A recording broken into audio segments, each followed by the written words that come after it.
IPL 2025-18 edition మస్తు మజానైతే ఇస్తుంది. One సైడెడ్గా మ్యాచ్లు నడుస్తున్నా ఐపీఎల్ మీద క్రికెట్ ఫ్యాన్స్ పెట్టుకున్న నమ్మకాన్ని మాత్రం బొమ్ము చేయటం లేదని చెప్పుకోవచ్చు. ఐపీఎల్ 2025 సీజన్లో కొత్త ఛాంపియన్ను చూస్తామా అన్నట్లుగానే ఉంది.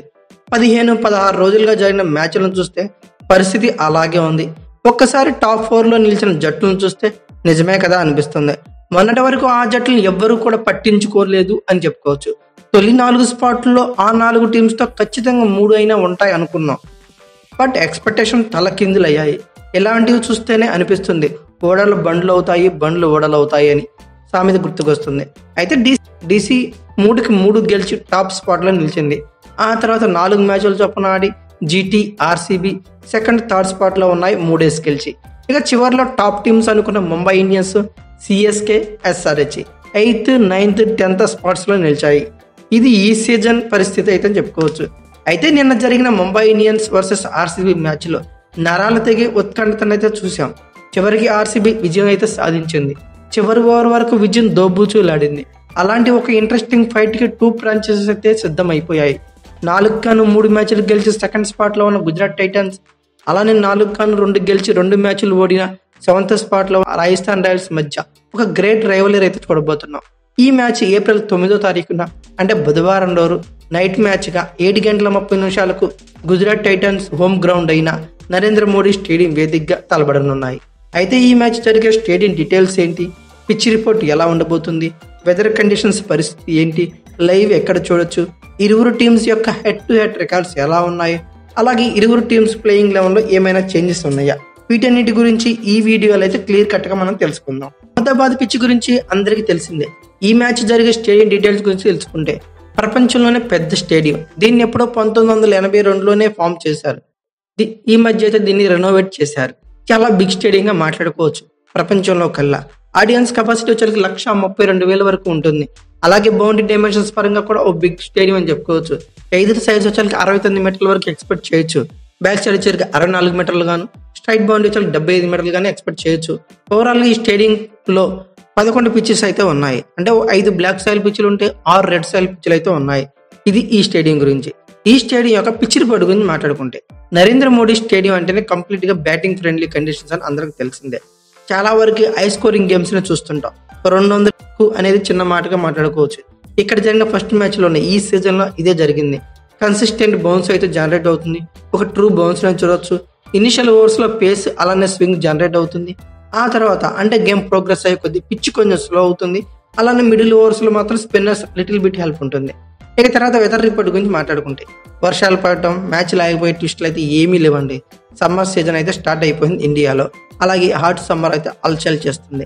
అలానే మ్యాచ్ డేనా మార్నింగ్ టైం వచ్చే టెంపరేచర్ 33 డిగ్రీ సెంటీగ్రేడ్ వరకు ఎక్స్పెక్ట్ చేయొచ్చు. హ్యూమిడిటీ లెవెల్స్ వచ్చే 44% గాను ఉంటుంది.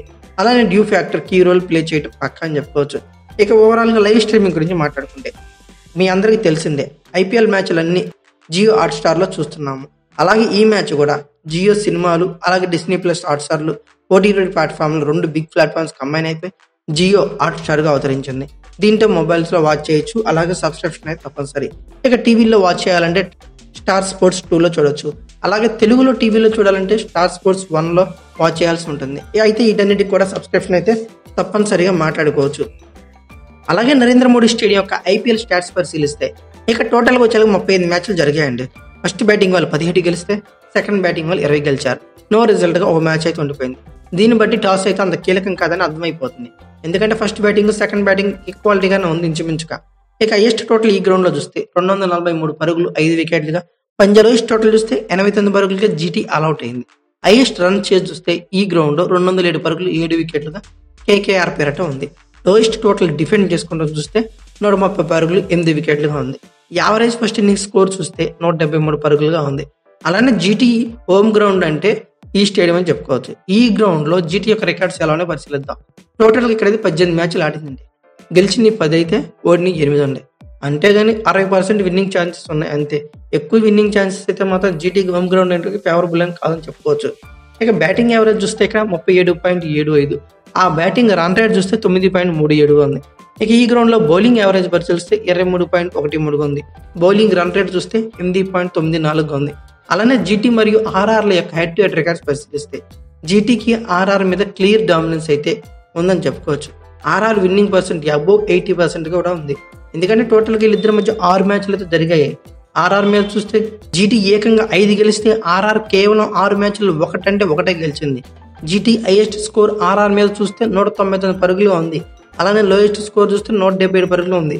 అంటే మీరే అర్థం చేసుకోవచ్చు, జీటీ ఆర్ఆర్ మీద 6 మ్యాచ్లు ఆడినప్పటికీ లోయెస్ట్ స్కోర్ కేవలం 177 పరుగులుగా ఉందని చెప్పుకోవచ్చు. ఇక అలానే ఆర్ఆర్కి జీటీ మీద హైయెస్ట్ స్కోర్ చూస్తే 196 పరుగులు, లోయెస్ట్ స్కోర్ చూస్తే 118 పరుగులుగా ఉంది. అలానే ప్రీవియస్ సీజన్లో అంటే 2024-17 ఎడిషన్లో వీళ్ళిద్దరి మధ్య ఒక మ్యాచ్ అయితే జరిగింది. అది కూడా జీటీనే గెలిచింది. సో మరోసారి జీటీ యొక్క ఫేవరెట్ కానుంది అని చెప్పుకోవచ్చు. ఇక ఫైనల్గా ఇరువురు టీమ్స్ యొక్క ప్లేయింగ్ 11 గురించి మాట్లాడుకుంటే, ముందుగా రాజస్థాన్ రాయల్స్ యొక్క ప్లేయింగ్ 11 గురించి పరిశీలిద్దాం. ఈ సీజన్లో ఫేవరెట్ టీం అనుకున్న పంజాబ్ కింగ్స్ని ఓడించి ఆర్ఆర్ చాలా బలంగా ఈ మ్యాచ్కి అయితే రెట్టింపు ఉత్సాహంతో సిద్ధమైంది. ఆర్ఆర్ కొంచెం వీక్గా కనపడ్డ అన్ని జోన్స్లో మాత్రం చాలా స్ట్రాంగ్గా తయారైంది అనడంలో సందేహం లేదు. ఎక్స్ట్రీమ్లీ బ్యాటింగ్లో అయితే మాత్రం టెరిఫిక్ ఫామ్లో అయితే ఉంది. మెయిన్లీ టాప్ ఆర్డర్ అయితే వేరే లెవెల్ అని చెప్పుకోవచ్చు. అంటే జీటీలోను టాప్ ఆర్డర్లో టాప్ నాక్స్ ఆడే ప్లేయర్స్ అయితే ఉన్నారు, అందరూ ఫామ్లో ఉన్నారు. అలానే ఇటు ఆర్ఆర్లో కూడా టాప్ ఆర్డర్లో వెల్ ఫామ్లో ఉన్నారు. ఎట్టకేలకు జైస్వాల్ అయితే ఆర్ఆర్ తరఫున ఫామ్లోకి అయితే వచ్చేసాడు. ప్రీవియస్ మ్యాచ్లో 67 పరుగులతో సాలిడ్ నాకైతే ఆడాడు. అలానే సంజు శాంసన్, రియాన్ పరాగ్ గ్రేట్ ఇన్ టచ్గా మాట్లాడుకోవచ్చు. ఇక తర్వాత నితీష్ రాణా, షిమ్రాన్ హెట్మేర్, ధ్రువ్ జురెల్తో మిడిల్ ఆర్డర్ అలాగే ఫినిషింగ్ వేరే లెవెల్లో ఉంది. ఓవరాల్గా బ్యాటింగ్ యూనిట్లో మాత్రం ఎటువంటి టెన్షన్స్ అయితే ఆర్ఆర్కి లేవని చెప్పుకోవచ్చు. ఇక బౌలింగ్ యూనిట్లో ఓవరాల్గా ఇంప్రెసివ్గానే అనిపిస్తుంది. ముందుగా ఆర్ఆర్ స్పిన్ యూనిట్ గురించి మాట్లాడుకుందాం. మహేష్ తీక్షణ, వానిందు అసరంగా అదిరిపోయే స్పిన్ అటాక్ అయితే ఉంది. అలానే ప్రీవియస్ మ్యాచ్లో కుమార్ కార్తికేయ చాలా ఇంప్రెసివ్గా అనిపించాడు. సో ఓవరాల్గా ఆర్ఆర్ స్పిన్ యూనిట్ అదుర్స్ అని చెప్పుకోవచ్చు. ఇక పేస్ యూనిట్లో జోఫ్రా ఆర్చర్ వీళ్ళ టీంకి కొండంత బలంగా మాట్లాడుకోవచ్చు. అలానే టెరిఫిక్ ఫామ్లో కూడా ఉన్నాడు. Sandeep Sharma senior pro, intelligent bowling అయితే చేస్తున్నాడు. అలాగే యుద్ధవీర్ సింగ్ చరక్ కొంతవరకు ఇంప్రెసివ్గా అనిపించాడు. నాకైతే మాత్రం యుద్ధవీర్ సింగ్ అంత ఎఫెక్టివ్గా అయితే అనిపించట్లేదు. ఇతని ప్లేస్లో ఒక మార్పు అయితే ఎక్స్పెక్ట్ చేస్తున్నా, అది చివరిలో చెప్పుకుందాం. ప్రీవియస్ మ్యాచ్లో ఇంపాక్ట్ ప్లేయర్గా యుద్ధవీర్ సింగ్ని అయితే ఆడించారు. ఐ థింక్ ఆకాష్ మధ్వాల్ని ఈ ప్లేస్లో ఆడిస్తే బాగుంటుందని నేనైతే అనుకున్నా. ఓవరాల్గా వీళ్ళ ప్లేయింగ్ 11 పేపర్ మీద పరిశీలిస్తే Yashasvi Jaiswal, Sanju Samson, Nitish Rana, Riyan Parag, Dhruv Jurel, Shimron Hetmyer, Wanindu Hasaranga, Jofra Archer, Maheesh Theekshana, Akash Madhwal, Sandeep Sharma ఇలా ఉన్నారు. ఇంపాక్ట్ ప్లేయర్స్గా కుమార్ కార్తికేయ లేదంటే శుభం దుబేని ఆడించే ఛాన్సెస్ అయితే ఉన్నాయి. ఇక ఫైనల్గా జీటీ యొక్క ప్లేయింగ్ 11 గురించి మాట్లాడుకుంటాం. అందరికీ తెలిసిందే, గుజరాత్ టైటాన్స్ ఒక బిగ్ బ్లోతో ఈ మ్యాచ్కి అయితే సిద్ధమైంది. అంటే వైల్డ్ ఎస్ఆర్హెచ్ని ప్రీవియస్ మ్యాచ్లో చిత్తుగా ఓడించి రెట్టింపు ఉత్సాహంతో ఈ బరిలోకి అయితే ఈ మ్యాచ్లో దిగబోతుంది. కగిసో రబాడా లాంటి స్టార్ బౌలర్ లేని టైంలో సిరాజ్ బంచ్తో ఇద్దరి రోళ్లు ఫుల్ఫిల్ చేస్తూ జీటీకి అద్భుత విజయాలు అయితే అందిస్తున్నాడు. మొన్న ఆర్సీబీ, నిన్న ఎస్ఆర్హెచ్ మీద బౌలింగ్ అటాక్తో సిరాజ్ మియా క్లియర్ డామినెన్స్ అయితే చూపించాడు. అలానే ప్రసిద్ధ్ కృష్ణ కూడా సూపర్ బౌలింగ్ అయితే చేస్తున్నాడు. గత 2-3 మ్యాచ్ల నుంచి ఇద్దరు జీటీ విజయాల్లో కీ రోల్ ప్లే చేస్తున్నారు. అలాగే ఈ మ్యాచ్ కగిసో రబాడా అందుబాటులో ఉండే ఛాన్సెస్ ఉన్నాయి. సో ఇతను కూడా బౌలింగ్లో యాడ్ అయితే జీటీని ఎటువంటి టెన్షన్ లేకుండా ఫ్రంట్ ఫుట్లో అయితే నిలబడుతుంది. అయితే డీసీని బౌలింగ్ యూనిట్లో కలవర పెట్టే న్యూస్ ఒకటే, అదే రషీద్ ఖాన్ ఫామ్లో లేకపోవడం.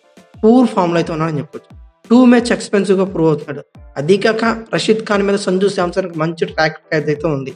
దీని గురించి కొంచెం ఆందోళన విషయం అని చెప్పుకోవచ్చు. ఇతన్ని కూడా ఫామ్లోకి వస్తే ఆర్ఆర్కి కష్టాలు తప్పవని చెప్పుకోవచ్చు. అలానే other hand spinner R Sai Kishore తొలి మ్యాచ్ నుండి టెరిఫిక్ ఫామ్లో అయితే ఉన్నాడు. మంచి బ్రేక్స్ అయితే ఇస్తున్నాడు. ఎకానమీ పరంగా కూడా సూపర్ బౌలింగ్ అయితే చేస్తున్నాడు. సో ఓవరాల్గా జీటీ బౌలింగ్ అయితే మాత్రం కిరాక్ లెవెల్లో ఉందని చెప్పుకోవచ్చు. బట్ రబాడా కూడా యాడ్ అయితే ఇక తిరుగుండదు. ఇక తర్వాత బ్యాటింగ్ యూనిట్ గురించి మాట్లాడుకుంటే, మొదటి 3 మ్యాచ్ల్లో చితక్ కొట్టేసిన Sai Sudharsan, Jos Buttler previous మ్యాచ్లో మాత్రం హ్యాండ్ ఇచ్చేశారు. బట్ ప్రిన్స్ గిల్ అయితే చితక్ కొట్టేశాడు. అయితే బట్లర్, సాయి సుదర్శన్ సూపర్ ఫామ్లో ఉన్నారు. బట్ నిన్న మ్యాచ్లో ఫెయిలర్ అని చెప్పుకోవచ్చు. అలానే గిల్ కూడా ఓవరాల్గా జీటీ టాప్ ఆర్డర్ టెరిఫిక్ ఫామ్లో అయితే ఉంది. గిల్ అయితే ఎక్సలెంట్ నాక్స్ అయితే ఆడుతున్నాడు. అయితే జీటీ బ్యాటింగ్ యూనిట్లో సడన్ ఎంట్రీ ఇచ్చిన మ్యాచ్ గమనాన్ని మార్చేసిన ఆల్రౌండర్ వాషింగ్టన్ సుందర్ ఏం కొట్టాడు భయ్యా. క్రిటికల్ సిచ్యువేషన్లో వచ్చి జస్ట్ 29 బాల్స్లోనే 49 రన్స్ కొట్టి కీ ఇన్నింగ్స్ అయితే ఆడి జీటీ గెలుపులో కీ రోల్ అయితే ప్లే చేశాడు. అలాగే రషీద్ ఖాన్ ఫామ్లో లేకపోవడం వల్ల ఇతని ఇంపాక్ట్ ప్లేయర్గా అయితే యూజ్ చేసింది. ఎందుకంటే బౌలింగ్లో ఇతని ఇంపాక్ట్ ఉంటుందని చెప్పి అనుకుంటున్నా. అలాగే స్టీఫెన్ రదర్ఫర్డ్ 200 స్ట్రైక్ రేట్తో చెత్త కొట్టేస్తుంది. అలానే షారుఖ్ ఖాన్, రాహుల్ తివాటియా, రషీద్ ఖాన్తో మంచి ఫినిషింగ్ ఉంది. వాషింగ్టన్ సుందర్ ఎంట్రీతో జీటీ బ్యాటింగ్ యూనిట్ డెప్త్ కూడా పెరిగిందని చెప్పుకోవచ్చు. ఓవరాల్గా వీళ్ళ ప్లేయింగ్ లెవెల్లో కూడా మార్పులు అయితే ఎక్స్పెక్ట్ చేయలేం. ఒక పేపర్ మీద పేపర్ ప్లేయింగ్ అని పరిశీలిస్తే Sai Sudharsan, Shubman Gill, Jos Buttler, Shahrukh Khan, Rahul Tewatia, Washington Sundar, Rashid Khan, R Sai Kishore, Kagiso Rabada, Mohammed Siraj, Prasidh Krishna ఇలా ఉంది. అలాగే ఇంపాక్ట్ ప్లేయర్గా స్టీఫన్ రుదర్ఫర్డ్ ఆర్ ఈశాంత్ శర్మను యూజ్ చేసుకునే ఛాన్సెస్ ఉన్నాయి. ఓవరాల్గా ఈ పిచ్ రిపోర్ట్ గురించి వీళ్ళ స్టాట్స్, వీళ్ళ అట్లెట్ రికార్డ్స్, వెదర్ రిపోర్ట్ అన్ని పరిశీలించాక నా ఒపీనియన్ ప్రకారం అయితే మాత్రం జీటీ విన్నింగ్ పాసిబిలిటీ 53% గాను, ఆర్ఆర్ విన్నింగ్ పాసిబిలిటీ 47% గా ఉంది. ఇది నా ఒపీనియన్ మాత్రమే. మీ ఒపీనియన్ ప్రకారం ఈ మ్యాచ్లో ఎవరు గెలుస్తారనుకున్నారు ఖచ్చితంగా కామెంట్స్లో పిన్ చేయండి. అలాగే ఈ వీడియో కనుక మీకు నచ్చితే లైక్, షేర్, కామెంట్, సబ్స్క్రైబ్ చేసుకోండి. అలాగే పక్కనే ఉన్న బెల్ ఐకాన్ అక్కడ మాత్రం మర్చిపోకండి. Thank you for watching. Have a nice day.